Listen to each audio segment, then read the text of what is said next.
DMT classes में आपका स्वागत है। आइए आज हम क्लास 12th के जो उप सहसंयोजक यौगिकों का नामकरण होता है वो क्लास 12th के लिए बहुत इंपॉर्टेंट है।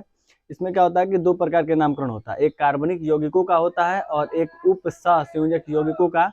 इनका भी आईयूपीएसी नाम होता है। तो मैंने क्या किया है कि इसको समझने के लिए नियम अगर देखा जाए तो नियम बहुत सारे हो जाएंगे, पर मैंने क्या किया है कि इस पर बहुत बड़ा वीडियो ना लाने के चक्कर में मैंने सोचा है कि छोटे से छोटे वीडियो में मैं क्या करता हूँ कि 2 से 3 नियम है। इन तीन नियमों को अगर आप समझ लेते हैं, और ये आसान भी है, समझा भी दूंगा मैं कैसे, क्योंकि आप कोई भी समझ जाएगा अगर आप इसको समझते हैं, तो आप उप सहसंयोजक यौगिकों को क्या करेंगे, उनका नामकरण आसानी से कर लेंगे। इसमें क्या फायदा होगा कि अगर आप इन नामों को सीख लेते हैं लिखना, तो लगभग आपके 4 नंबर फिक्स हैं। यानी अगर क्लास 12 का किसी का भी एग्जाम होगा तो ये 4 नंबर में निश्चित है कि आएगा ही आएगा। तो आइए हम नियम को समझते हैं। तो रूल नंबर ये कहता है, रूल नंबर ये पहला ये कहता है कि सबसे पहले मंडल क्षेत्र के बाहर उपस्थित परमाणुओं का नाम लिखते हैं। अब आपके दिमाग में ये आता होगा कि भाई मंडल क्षेत्र किसे कहते हैं। तो मंडल क्षेत्र देखिए, उप सहसंयोजक यौगिकों का नाम ऐसे आएगा, जैसे मैंने ले लिया K3Fe CN6। इस टाइप के जो आएंगे यौगिक, उनका अगर नामकरण करना होगा तो कैसे लिखेंगे, यही मैं सिखाने वाला हूँ। तो ये पहला नियम ये कह रहा है कि सबसे पहले मंडल क्षेत्र के बाहर उपस्थित परमाणु के नाम लिखना है। तो मंडल क्षेत्र किसे कहेंगे, तो मंडल क्षेत्र कहेंगे यानी कि जो बड़ा वाला कोष्ठक होता है, ये बड़ा वाला कोष्ठक, इसके अंदर जो भी चीज उपस्थित है, ये मंडल क्षेत्र के उपस्थित परमाणु हैं। और जो भी बड़े वाले कोष्ठक में उपस्थित है उसे हम लोग बोलते हैं मंडल क्षेत्र। ऐसे मैंने सिंबल भी दे रखा है कि बड़ा वाला कोष्ठक जो है इस तरह से भी, इधर से भी बंद है और इधर से भी बंद है, तो इसे हम लोग कहेंगे कि मंडल क्षेत्र है। ठीक। और ये क्या करना है कि बाहर उपस्थित परमाणु का नाम, यानी कि इसके जो बाहर, यानी जब सबसे पहले जब इनका हम नाम लिखेंगे, जो बाहर उपस्थित परमाणु होगा सबसे पहले हम उसका नाम लिखेंगे। ठीक। अगर ये उपस्थित नहीं रहेगा तो इसका नाम हम लोग नहीं लिखेंगे। ठीक है, यानी उपस्थित रहेगा तो नाम इसका सबसे पहले, अगर ये नहीं रहेगा तो नहीं। पहला नियम ये। दूसरा रूल ये कहता है कि फिर मंडल क्षेत्र का नाम लिखते हैं।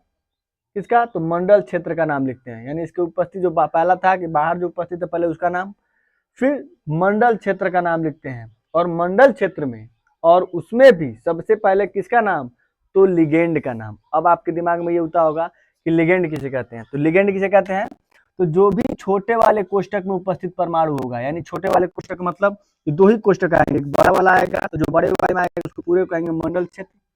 जो छोटे वाले कोष्ठक, ये छोटा वाला कोष्ठक है। 3 प्रकार के कोष्ठक आप लोग जानते भी होंगे, पढ़े होंगे। ये होता है छोटा वाला कोष्ठक, और एक होता है मझला वाला कोष्ठक, और एक होता है बड़ा वाला कोष्ठक। तो इसमें मझले वाले कोष्ठक के बारे में कोई जिक्र नहीं है, एक छोटा वाला।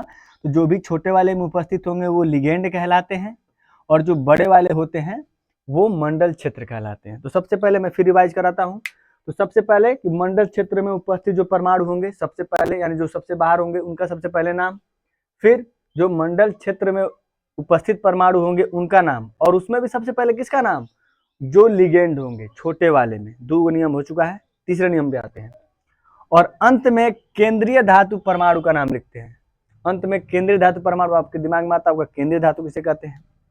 तो जैसे देखिए, मान लो यहाँ पे K3 था, तो ये हो गया मंडल क्षेत्र के बाहर उपस्थित परमाणु, ये हो गए आपके लिगेंड। और केंद्रीय धातु परमाणु का डिफिनेशन आप क्या बोलेंगे कि मंडल क्षेत्र के तुरंत पहले, मंडल क्षेत्र के तुरंत बाहर वाले तत्व को क्या कहते हैं, केंद्रीय धातु परमाणु कहते हैं। या आप ऐसे कह सकते हैं कि उप सहसंयोजक यौगिकों में लिगेंड के पहले जो उपस्थित परमाणु होता है, ये लिगेंड हो गया, और लिगेंड के पहले जो उपस्थित परमाणु वो क्या कहलाएगा, वो कहलाएगा आपका केंद्रीय धातु परमाणु, और ये कहलाएगा उसके बाहरी क्षेत्र परमाणु।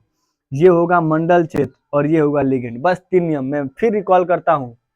सबसे पहले मंडल क्षेत्र के बाहर उपस्थित परमाणुओं का नाम, यहाँ मंडल क्षेत्र के बाहर ये है। फिर मंडल क्षेत्र का नाम, उसमें सबसे पहले किसका, जो छोटे वाले कोष्ठक में होगा। फिर किसका, जो केंद्रीय धातु परमाणु होगा। और अंत में क्या है कि फिर उसके बाद हम ऑक्सीकरण संख्या को लिखते हैं। ठीक है। आइए अब मैं क्या करता हूं कि आपको कुछ एग्जाम्पल देके उन चीजों का नाम लिखने के लिए समझाता हूं।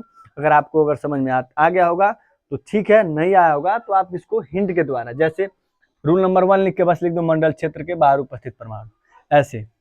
आप शॉर्ट में कर लेंगे, ये मंडल क्षेत्र हो जाएगा कि बाहर उपस्थित परमाणु। फिर मंडल क्षेत्र के बाद लिखते हुए सबसे पहले किसका नाम, तो लिगेंड का नाम, ऐसे लिख लो लिगेंड का नाम। और तीसरा ऐसे मंडल क्षेत्र लिखने के बाद यहाँ लिख लो एक्स, सबसे पहले किसका नाम, तो एक्स का नाम। यानी कि लिगेंड के पहले शॉर्ट ट्रिक बने लिखने का तरीका है, ठीक। उसके बाद हम क्या करते हैं कि आपको एग्जाम्पल के द्वारा समझाते हैं। मैं इसको इरेजर करूंगा, वीडियो को स्टॉप करूंगा, फिर उसके बाद आपको समझाता हूँ। तो एग्जाम्पल मैंने क्या किया है कि लगभग ये 4 नोट किया है, मैं 4 ही नहीं बल्कि इसके कई टाइप हैं, लेकिन मैं क्या कर रहा हूँ कि सबसे आसान से स्टार्ट कर रहा हूँ। और ये जो मैंने लिए हैं ये कोई ऐसे सवाल नहीं जो आसान है तो आपके लिए इंपॉर्टेंट नहीं है, ये सब बोर्डेड प्रश्न है। अगर आप विद्या उठाएंगे या कोई बुक उठाएंगे तो अगर आप मिलाएंगे तो निश्चित है कि ये बोर्डेड में आए, यानी बोर्ड में आए हुए ही प्रश्न है। तो आइए मैं इनका नाम लिखता हूँ। तो सबसे पहले आपको ये सिखाया गया है कि सबसे पहले कि मंडल क्षेत्र के बाहर उपस्थित जो परमाणु है, यानी कि बाहर उपस्थित परमाणु जो है उसको सबसे पहले क्या करना है आपको कि नाम लिखना है। तो बाहर उपस्थित कौन सा परमाणु है, तो बाहर उपस्थित है पोटेशियम। तो पोटेशियम है तो आप लिखेंगे पोटेशियम। आइए इसको पहले लिख लेते हैं पोटेशियम। मैं ऐसा करता हूं कि कलर चेंज कर लेता हूं, यानी कि रेड है तो रेड से मैं ब्लू कर लेता हूं। एक मिनट, पोटेशियम है तो पोटेशियम, जैसे देखने में आसानी होगा। पोटेशियम है तो पोटेशियम। उसके बाद से 4 पोटेशियम है, तो इसके जो यानी मंडल क्षेत्र के जो भी उपस्थित परमाणु है आपको उससे कोई मतलब नहीं, इनकी संख्या लिखने से कोई मतलब नहीं होता। आप इनकी संख्या मत लिखा करिए, संख्या नहीं लिखा जाता है। फिर जब मंडल क्षेत्र के बाहर उपस्थित परमाणुओं का नाम लिख लिए तो फिर हम मंडल क्षेत्र में प्रवेश करेंगे। दूसरा नियम यही है कि मंडल क्षेत्र का नाम लिखेंगे और उसमें सबसे पहले किसका नाम लिखेंगे, जो लिगेंड होगा। तो लिगेंड ये क्या है, तो ये साइनो है, इसको बोलते हैं साइनाइडो या साइनो। तो ये कितना है, तो ये आपका 6 है। तो 6 के लिए क्या लिखते हैं हम लोग, तो 6 के लिखते हैं हेक्सा। हेक्सा ये आप लोग इसके पहले पढ़े होंगे। जब 2 आएगा, यहां मैं लिखता हूं, जब 2 आएगा तो 2 के लिए लिखा जाता है डाई। 3 आएगा, अगर उनकी संख्या यहाँ पे 3 आएगा तो उसके लिए लिखा जाता है ट्राई। सॉरी। 4 आएगा तो उसके लिए लिखा जाता है टेट्रा। Tetra tetra. और 5 का लिखा जाएगा पेंटा। पेंटा। और 6 के लिए लिखा जाएगा हेक्सा। और 7 के लिए लिखा जाएगा हेप्टा। और 8 के लिए लिखा जाएगा ऑक्टा। इसी तरह आप लोग, यानी कि जो भी संख्या इसके पहले आप लोग पढ़े होंगे वही। ऑक्टा हो गया, हो गई। उसके बाद से ये हो गया इनकी संख्या। तो ये हो गया पोटेशियम। पोटेशियम के बाद हम मंडल क्षेत्र में प्रवेश किए हैं। तो मंडल क्षेत्र में प्रवेश करने के बाद हम क्या कि 6 के लिए लिख दिए हेक्सा। और हेक्सा मतलब ये है कितना, तो हेक्सा है। और ये क्या है, ये तो ये साइनो है, तो इसको लिख लेंगे साइनो। या तो आप इसको लिख सकते हैं साइनो, या किसी बुक में या कहीं उसमें नाम में भी आता है साइनाइडो। तो मैं इसको क्या करता हूँ, अपना अगर इसको राइट कर लिया तो मैं इसको लिखता हूँ, इसको इरेजर करता हूँ। ये हो गया आपका, ये तो हो गया साइनो। उसके बाद अगला क्या है कि अब हेक्सा साइनो हो गया तो हम क्या करेंगे, सबका तो नाम लिख दिए। फिर उसके बाद केंद्रीय धातु परमाणु, यानी मंडल क्षेत्र के बाद जस्ट जो तत्व होता है उसे केंद्रीय धातु परमाणु कहते हैं। इसको क्या बोलते हैं, तो फेरस। तो अगर मंडल क्षेत्र के, इसमें एक नियम और आपको सीखना है, वो तो उसको लिखवाया नहीं है, इसको बस आप जान जाएंगे कि अगर इसका नाम लिखना है तो अगर इसका नाम होता है फेरस तो फेरस है तो फेरस, एफ से फेरस होता है। लेकिन इसके नाम में एट की मात्रा जुड़ेगी, ये होता है फेरेट। एट की मात्रा, एट। तो एट का कंडीशन क्या है, एट कब लगेगा, जब मंडल क्षेत्र के बाहर उपस्थित अगर परमाणु होगा तो केंद्रीय धातु के नाम में एट जोड़ते हैं। अगर मंडल से मान लो पोटेशियम नहीं होता तो केवल फेरस लिखते, ऑक्सीकरण संख्या निकालते और छोड़ देते।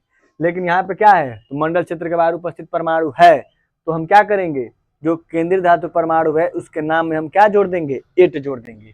तो यहाँ क्या होगा, अस को हटा के और इसके नाम में एट की मात्रा जोड़ेंगे। अब हम निकालेंगे ऑक्सीकरण संख्या।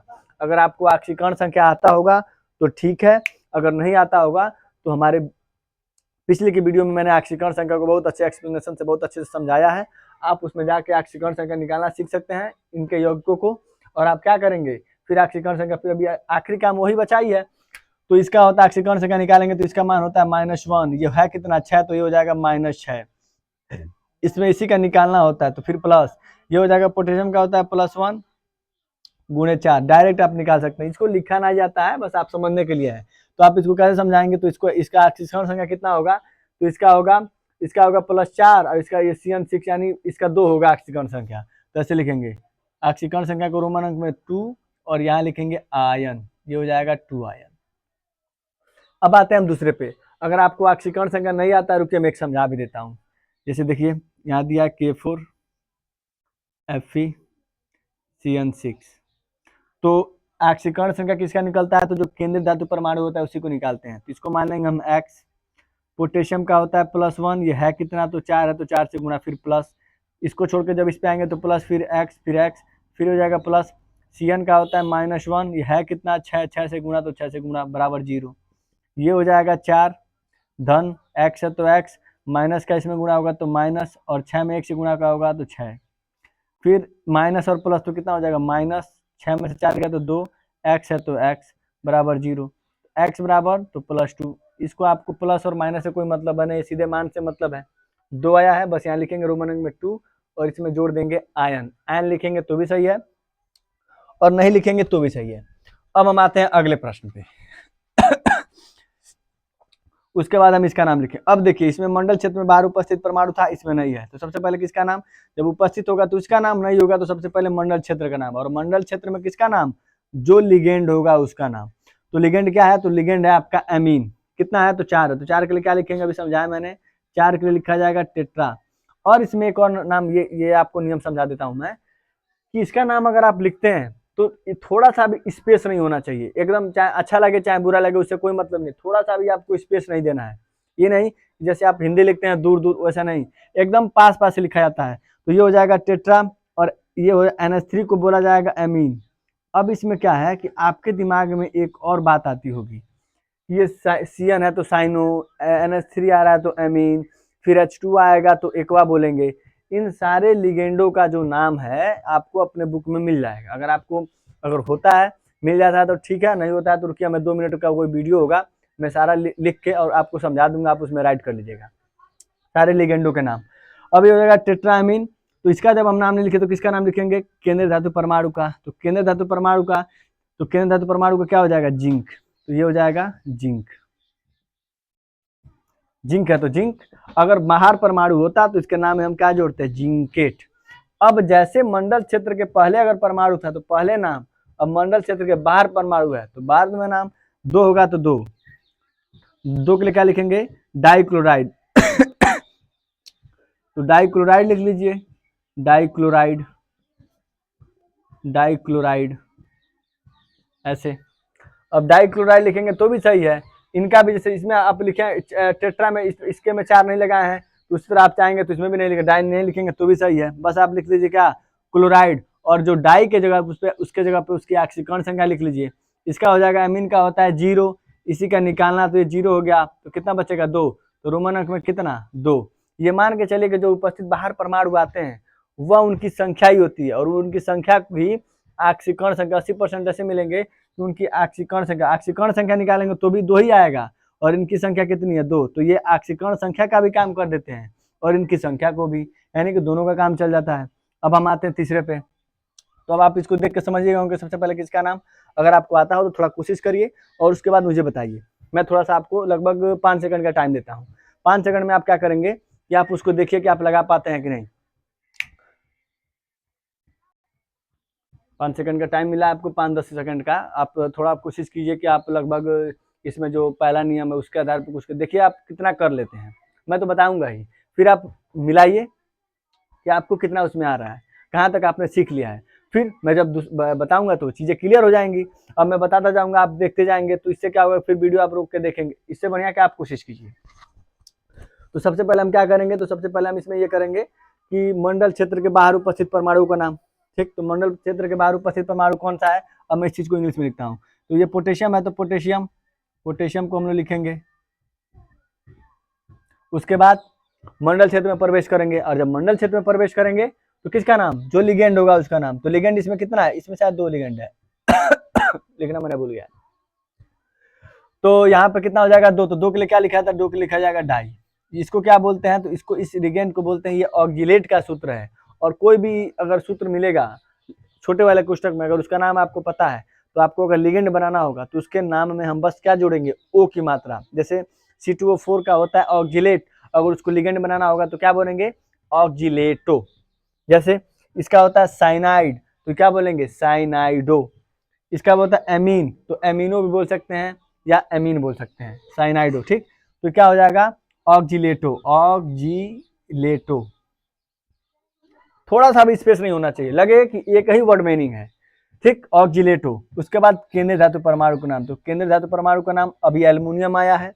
अब एल्युमिनियम अगर होगा तो एल्युमिनियम, लेकिन इसके बाहर उपस्थित परमाणु है कौन, तो K3, यानी कि जब बाहर उपस्थित परमाणु होगा तो केंद्रीय धातु परमाणु के नाम में क्या जोड़ेंगे, 8 जोड़ेंगे। फिर से मैं रिकॉल करता हूं कि जब भी केंद्रीय धातु परमाणु का नाम लिखना होगा तो देखेंगे कि बाहरी उपस्थित परमाणु है, अगर है तो केंद्रीय धातु परमाणु के नाम में हम जोड़ेंगे 8।